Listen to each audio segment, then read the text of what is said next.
कहानी की शुरुआत फ्रैंक मॉरिस के किरदार से होती है, जो एक बेहद चालाक और होशियार अपराधी है। बैंक लूटने के जुर्म में पकड़ाने के बाद पुलिस उसे दुनिया की सबसे मजबूत जेल यानी एल्काट्राज में बंद करने का इरादा करती है। ये जेल कोई आम जेल नहीं थी। इसे समुद्र के बीचों बीच एक टापू पर बनाया गया था। इसकी खासियत ये थी कि अगर कोई कैदी किसी तरह जेल की दीवारें कूद भी ले तो भी उसके सामने समुद्र की लहरें रुकावट बन जाती थीं। इसी वजह से इस जगह को दुनिया का सबसे सिक्योर जेल माना जाता था, जहां सिर्फ खतरनाक मुजरिमों को ही रखा जाता था। लेकिन जल्द ही इस जेल की शोहरत धूल में मिलने वाली थी। मॉरिस कोई साधारण कैदी नहीं था। उसका इतिहास गवाह था कि वो पहले भी कई जेलों की दीवारें कूद चुका था। हालांकि एल्काट्राज की मजबूती देखकर वो थोड़ा परेशान जरूर हुआ, मगर यहाँ उम्र भर कैदी रहने का उसका कोई इरादा नहीं था। जेल में कदम रखते ही उसके दिमाग में भागने की प्लानिंग बनने लगी। जेल में घुसते वक्त मॉरिस की पूरी तरह तलाशी ली गई और उसे एक कोठरी में बंद कर दिया गया। एक सिपाही ने उससे कहा, एल्काट्राज में तुम्हारा स्वागत है, यहीं से तुम्हारी असली जिंदगी शुरू होती है। अचानक 1 घंटी बजी और सभी कोठरियों के दरवाजे अपने आप खुल गए। यहाँ का अनुशासन बेहद कठोर था। साफ सफाई से लेकर समय पर कोठरी में लौटने तक हर नियम पत्थर की लकीर थी। सभी कैदी एक जैसे कपड़े पहनकर कतार में नाश्ते के लिए आए। मॉरिस के सामने लिटमस नाम का एक कैदी बैठा। जब मॉरिस ने चम्मच की मांग की तो लिटमस ने उसे समझाया कि ये घर नहीं है, जो मिला है वही खाना होगा। तभी वुल्फ नाम एक खूंखार कैदी ने मॉरिस को छेड़ना शुरू किया। वुल्फ जेल का सबसे खतरनाक कैदी था, जो दूसरों पर अत्याचार करने के लिए पूरे जेल में फेमस था। इस दौरान लिटमस ने मॉरिस से खाना मांगा और मॉरिस ने अपनी प्लेट उसे दे दी। मॉरिस ने गौर किया कि लिटमस खुद खाना नहीं खा रहा था, बल्कि अपने पालतू चूहे को खिला रहा था। रात को एक सिपाही मॉरिस को वार्डन के कमरे में ले गया। वार्डन ने मॉरिस को साफ शब्दों में चेतावनी दी, मुझे पता है तुम तेज दिमाग वाले हो, लेकिन यहाँ वो सब बेकार है। यहाँ से कोई नहीं भागा, न ही भाग सकता है। यहाँ के नियम बहुत सख्त हैं। 2 महीने में एक बार ही मुलाकात होगी, वो भी अगर मेरा मूड ठीक हो। वार्डन बेहद निर्दयी इंसान था, जो छोटी से छोटी गलती पर भी सख्त सजा देता था। उसने मॉरिस को धमकाया, भागने का ख्याल भी मत करना, वरना तुम्हारे टुकड़े टुकड़े हो जाएंगे। मॉरिस ने चतुराई से जवाब दिया, आप जैसे वार्डन के रहते कौन सोच सकता है भागने का। लेकिन असलियत में पहले दिन से ही उसके दिमाग में भागने की प्लानिंग बनने लगी थी। इसी बीच उसने मौका देखकर वार्डन का नेल कटर चुरा लिया।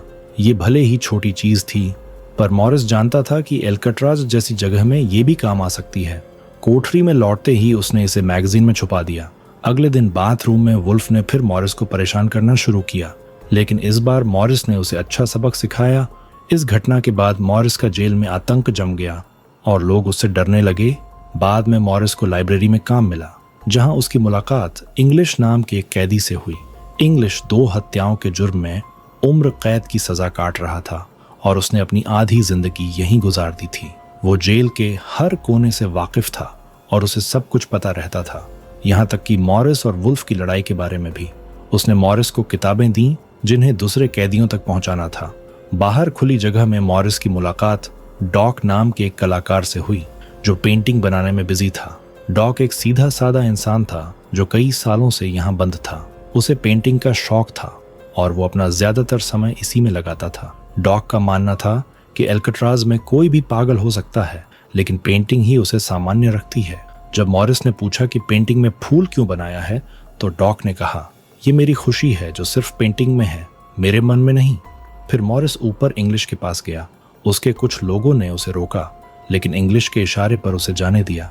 मॉरिस ने सीधे अपनी बात रखी, क्या आप यहाँ से भागने में मेरी मदद करेंगे? ये सुनकर इंग्लिश हंस पड़ा और बोला, यहाँ से निकलने के लिए पहले मरना पड़ेगा। मान लो तुम दीवारें चढ़ भी गए, कांटेदार तारों को भी पार कर लिए, सैकड़ों सिपाहियों से बच भी गए, तो भी समुद्र तुम्हारा रास्ता रोक लेगा।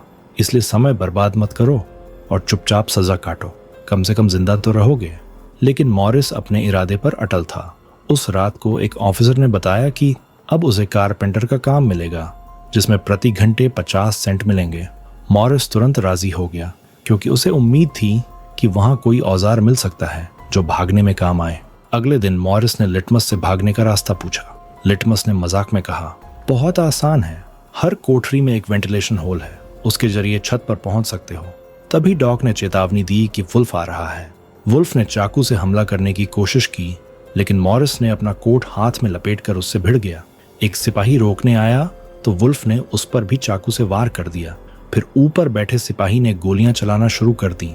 तब जाकर लड़ाई रुकी। मॉरिस को अब पता चला कि निगरानी के लिए ऊपर भी सिपाही तैनात है। वो जेल की हर बारीकी पर ध्यान देने लगा। मॉरिस और वुल्फ दोनों को डी ब्लॉक में ले जाया गया, एक अंधेरी कोठरी जहां कैदियों को टॉर्चर किया जाता था। कोई भी कैदी वहां नहीं जाना चाहता था। वुल्फ ने धमकी दी, तेरी मौत मेरे हाथों होगी। 2 हफ्ते की टॉर्चर के बाद मॉरिस को वापस उसकी कोठरी में लाया गया और फिर एक दिन चार्ली नाम का नया कैदी आया और उसे मॉरिस की बगल वाली कोठरी में रखा गया। दोनों में जल्द दोस्ती हो गई। तभी वार्डन बिना बताए सभी कोठरियों की तलाशी लेने लगा। जब वो डॉक की कोठरी में गया तो उसकी बनाई पेंटिंग्स देखकर हैरान रह गया। डॉक ने वार्डन की भी पेंटिंग बनाई थी, जिसे देखकर वार्डन मुस्कुराया।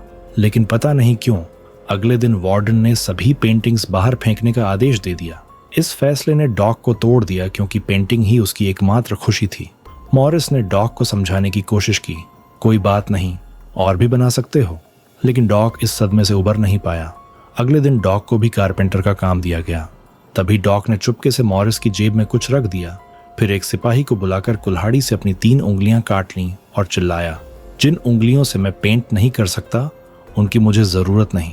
सिपाहियों ने उसे पकड़ लिया। मॉरिस ने देखा कि डॉक ने उसकी जेब में वही फूल रख दिया था जिससे उसने पेंटिंग बनाई थी। मॉरिस ने डॉक की कटी उंगलियां उठाकर एक डिब्बे में डालीं और सिपाही से कहा, जाओ अपने वार्डन को दे दो, वो बहुत खुश होगा।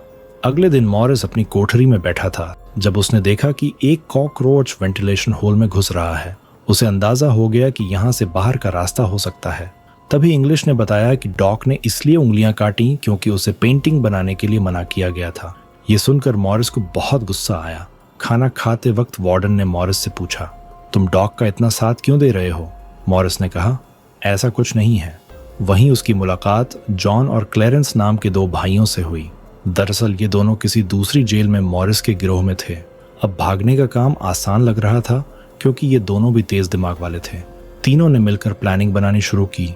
दोपहर को चार्ली की बीवी उससे मिलने आई, वही इंग्लिश की बेटी उससे मिलने आई। इंग्लिश की आंखों में आंसू आ गए क्योंकि उसकी बेटी काफी बड़ी हो चुकी थी और उसे अपनी बेटी का बचपन न देख पाने का अफसोस था। साथ ही उसकी बेटी शादी करने वाली थी। चार्ली की पत्नी ने बताया कि उसकी माँ बहुत बीमार है और 1-2 महीने से ज्यादा नहीं बच पाएगी। ये सुनकर चार्ली भी भागने का मन बनाने लगा। उस रात चार्ली ने मॉरिस से कहा, अगर तुम भागने का प्लान बनाओ तो मुझे भी शामिल कर लेना। अगले दिन मॉरिस, चार्ली, जॉन और क्लेरेंस बैठे थे। मॉरिस ने बताया, हर कोठरी का वेंटिलेशन होल छत पर खुलता है। दूसरी बात, ये जगह खारे पानी के समुद्र के बीच है जिससे दीवारें कमजोर हो गई हैं। मेरे पास एक नेल कट्टर है और मैंने खुदाई शुरू कर दी है। अगर मैं थोड़ा थोड़ा करके खोदूं और छत पर पहुंच जाऊं तो पता चल जाएगा कि कैसे भागा जा सकता है। जॉन ने पूछा, रात को अगर सिपाहियों को पता चल गया कि तुम कोठरी में नहीं हो तो? तभी क्लेरेंस ने कहा, इसका हल मेरे पास है। यहाँ मेरे जान पहचान का एक नाई है जो बाल सप्लाई कर सकता है। उसे हम नकली सिर बनाएंगे और बिस्तर पर रखेंगे ताकि सिपाहियों को शक ना हो। लेकिन समस्या अभी भी थी, समुद्र कैसे पार करेंगे? मॉरिस ने जॉन से कहा, तुम कपड़े वाले डिपार्टमेंट में काम करते हो, वहां पुलिस वालों के रेनकोट मिल जाएंगे, कुछ चुरा कर दे देना। हम उनसे ट्यूब बोट और लाइफ जैकेट बनाकर समुद्र पार कर लेंगे। मॉरिस ने चार्ली से कहा, जब मैं खुदाई करूं तो तुम पहरा देना और जब तुम खोदोगे तो मैं पहरा दूंगा। उसी रात काम शुरू हो गया, लेकिन नेल कटर बहुत छोटा था और खुदाई मुश्किल थी। मॉरिस के हाथों में छाले भी पड़ गए, पर वो लगातार खोदता रहा। अगले दिन खाने की मेज पर मॉरिस ने कहा, मुझे बड़े औजार की जरूरत है। तभी उसने चम्मच देखा और उसके दिमाग में आइडिया आया। उसने जानबूझकर चम्मच को जूते पर घिसकर गंदा कर दिया और सिपाही से बदलवा लिया। बाकियों ने भी ऐसा ही किया। जब सिपाही चम्मच बदलने लगा तो जॉन ने दूसरे सिपाही को बातों में उलझाया और मॉरिस ने एक की जगह 2 चम्मच उठा लिए, एक जेब में छुपा लिया। रात को इंग्लिश किताब देने आया तो मॉरिस ने पूछा, क्या यहाँ वेल्डिंग का औजार मिलेगा? इंग्लिश समझ गया कि मॉरिस अब भी भागने की सोच रहा है। उसने चेतावनी दी, तुम्हारी कोशिश बेकार होगी, तुम पकड़े जाओगे।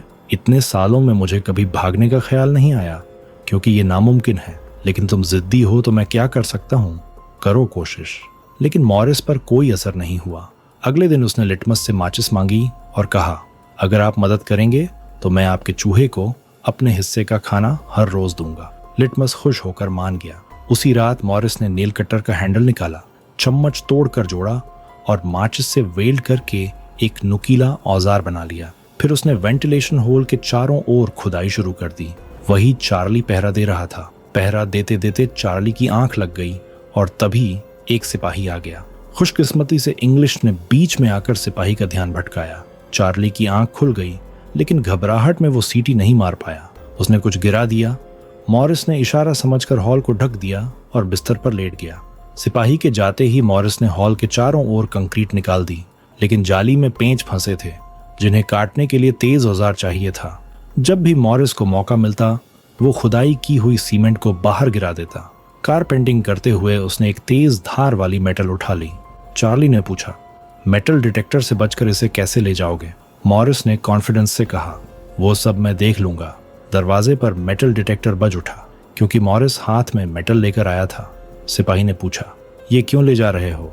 मॉरिस ने कहा, सोचा कपड़े टांगने के लिए इस्तेमाल करूंगा। सिपाही ने कहा, ज्यादा होशियारी मत दिखाओ, दे दो ये।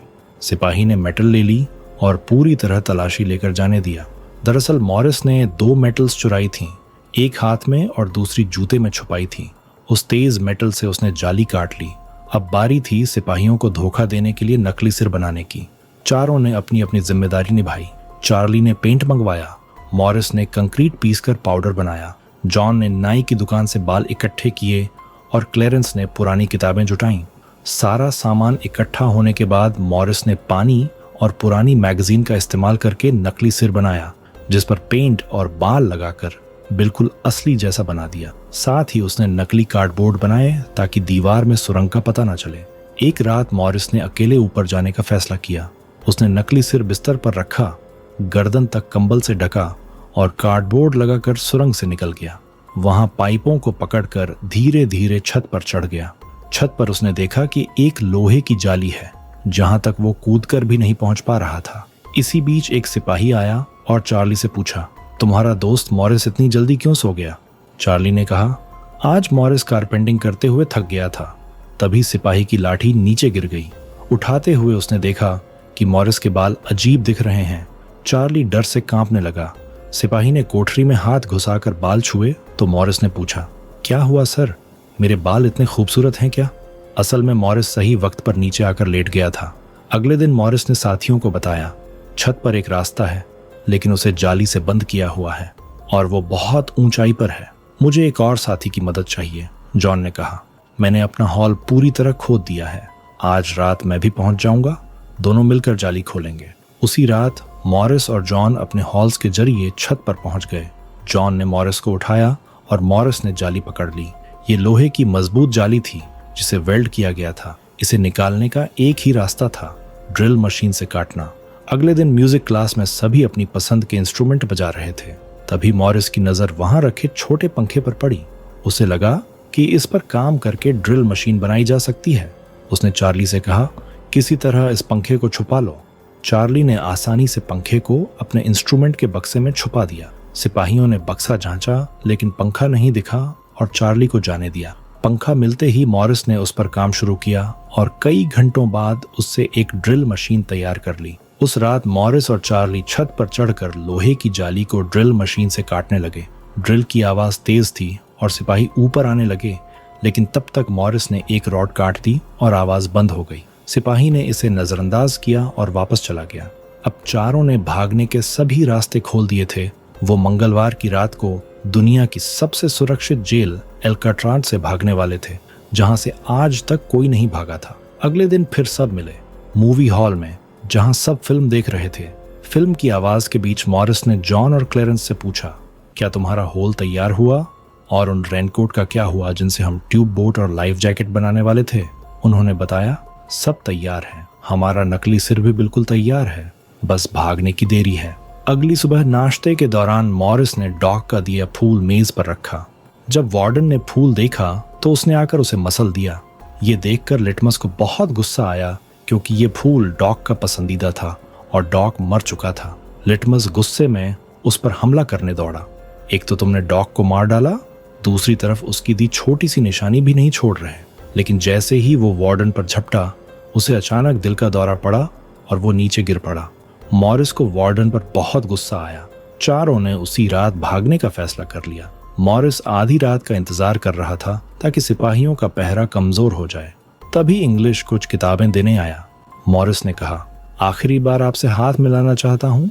इंग्लिश समझ गया कि मॉरिस ने पक्का प्लान बना लिया है। वो चुपचाप चला गया। लेकिन फिर जो हुआ वो मॉरिस ने बिल्कुल नहीं सोचा था। वार्डन अचानक उसकी कोठरी चेक करने आ गया, जैसे किसी ने उसे प्लान के बारे में बता दिया हो। मॉरिस बहुत घबरा गया क्योंकि महीनों की मेहनत पर पानी फिरने वाला था।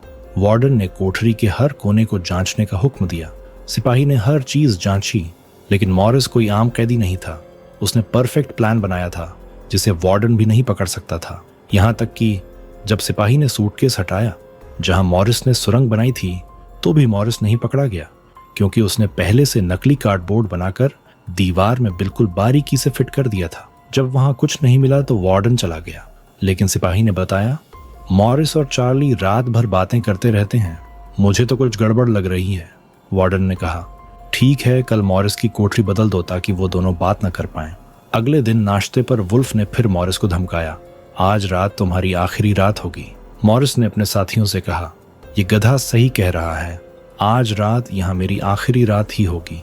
लेकिन दोपहर को ही वुल्फ ने मॉरिस पर चाकू से हमला किया। तभी इंग्लिश बीच में आकर वुल्फ को पकड़ लिया। असल में इंग्लिश भी मॉरिस की मदद करना चाहता था, चाहे वो कामयाब हो या ना हो। उस रात मॉरिस, जॉन, क्लैरेंस और चार्ली ने अपने अपने हॉल्स के रास्ते से निकलकर छत पर मिलने का फैसला किया। चार्ली भी अपने साथियों के साथ भागने को राजी हो गया, लेकिन जैसे ही वो कोठरी में पहुंचा उसे घबराहट होने लगी। अकेला बैठकर उसने प्लान में शामिल न होने का फैसला किया। बाकी 3 साथी अपने हॉल्स से निकलकर छत तक पहुंच गए। वो काफी देर तक चार्ली का इंतजार करते रहे, लेकिन जब उन्हें लगा कि वो नहीं आएगा तो उन्होंने उसे छोड़कर निकलने का फैसला किया। वो तीनों अपने प्लान के मुताबिक आगे बढ़ने लगे। इधर चार्ली की आंखों के सामने उसकी आजादी का सपना दूर होता जा रहा था। वो तीनों धीरे धीरे सर्च लाइट से छुपकर भागने लगे। इस तरह छुप छुप कर वे बिल्डिंग के अंतिम छोर पर पहुंच गए। तभी चार्ली के दिल में जोश आया और उसने भी भागने का इरादा कर लिया। वो अपने हॉल के रास्ते से निकलकर छत तक पहुंच गया, लेकिन अब बहुत देर हो चुकी थी क्योंकि वो अकेला ऊपर के दरवाजे तक नहीं पहुंच पा रहा था। यानी उसने अपनी आजादी का मौका डर की वजह से गंवा दिया। दूसरी तरफ वे तीनों छत से पाइप पकड़कर नीचे जमीन पर आ गए और टावर में बैठे सुरक्षा सिपाही की नजरों से बचते हुए जेल की आखिरी दीवार तक पहुंच गए। फिर वो तीनों बारी बारी से फेंस की दीवार पर चढ़कर जेल से बाहर निकल आए। अब वो तेजी से दौड़ते हुए समुद्र के किनारे आ गए। फिर तीनों ने रेनकोट निकाले और मुंह से हवा भरने लगे। मुंह से भरने में काफी समय लग रहा था, लेकिन इसके अलावा कोई रास्ता नहीं था। तीनों ने अपनी पूरी ताकत लगाकर रेनकोट से बनी ट्यूब बोट को फुला दिया और पानी में डाल दिया। इस तरह ये तीनों एल्कट्राज की शोहरत को मिट्टी में मिलाते हुए भाग गए। अगली सुबह एक सिपाही हर कोठरी जांच रहा था। शुरुआत में सब कुछ सामान्य दिखा, लेकिन जब वो चार्ली के पास पहुंचा तो चार्ली भूत की तरह खड़ा था और मन ही मन खुद को कोस रहा था कि काश कल रात थोड़ी हिम्मत जुटा लेता। सिपाही ने पूछा, तुम्हारा दोस्त इतनी देर तक क्यों सो रहा है? ये कहकर वो मॉरिस की कोठरी में गया और आवाज दी, लेकिन कोई जवाब नहीं मिला। गुस्से में सिपाही ने कोठरी खोली और बालों से पकड़कर उठाने की कोशिश की। जब उसने जोर से खींचा तो सिर नीचे गिर गया। ये देखकर सिपाही के पैरों तले जमीन खिसक गई। बिस्तर पर तो उसने नकली सिर छोड़ दिया था। इसके बाद पूरे एल्कट्राज में सायरन बजने लगे। पूरी जेल में खबर फैल गई कि कुछ कैदी भाग चुके हैं। वार्डन ने जेल के कोने कोने में उन्हें ढूंढना शुरू किया। जब वो तीनों जेल के अंदर नहीं मिले, वार्डन को यकीन नहीं हो रहा था कि वो बच निकल गए। उसे लगा कि जरूर तीनों पानी में मर गए होंगे, लेकिन अंदर ही अंदर वार्डन जानता था कि वो तीनों बहुत मजबूत थे और समुद्र पार करके अब आजादी की सांस ले रहे होंगे। हेडक्वार्टर के ऑफिसर वार्डन से सवाल पर सवाल पूछ रहे थे। वार्डन बहुत टेंशन में था। तभी वार्डन को डॉग का वही पसंदीदा फूल मिला। इसका मतलब था कि मॉरिस वार्डन से डॉग का बदला भी लेना चाहता था। सर्च टीम के लीडर ने आकर बताया, हर तरफ खोज हो चुकी है, लेकिन उनकी लाशें नहीं मिली। अब वार्डन अपनी नौकरी और इमेज बचाने के लिए उससे कहता है, लिखो कि उन तीनों ने भागने की कोशिश की, लेकिन वो पानी में डूबकर मर गए। लेकिन वार्डन की इस बात पर किसी को भरोसा नहीं हुआ। इसके बाद मॉरिस एल्कट्राज जेल तोड़ने से पूरी दुनिया में जीनियस के नाम से मशहूर हुआ। इस घटना के 1 साल बाद एल्कट्राज जेल को बंद कर दिया गया, क्योंकि अब इसकी कोई गारंटी नहीं थी कि यहाँ से कोई नहीं भाग सकता। इस तरह सच्ची घटना पर आधारित ये फिल्म समाप्त होती है। अगर आपको हमारी एक्सप्लेनेशन अच्छी लगी हो तो वीडियो को लाइक शेयर करना ना भूलें।